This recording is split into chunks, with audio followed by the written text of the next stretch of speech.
Ano mangyari? Pagka 1 million, 2 million tao, paano papipigilan yan? So, ibig sabihin, we are the leaders, pinagsama-sama yung mga grupo. Hindi mo naman talagang, it's not a military organization na talagang you can control it as a leader.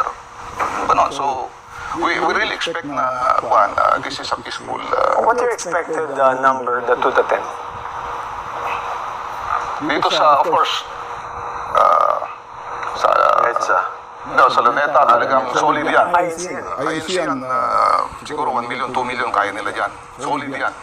So, all the others dito sa EDSA. Okay.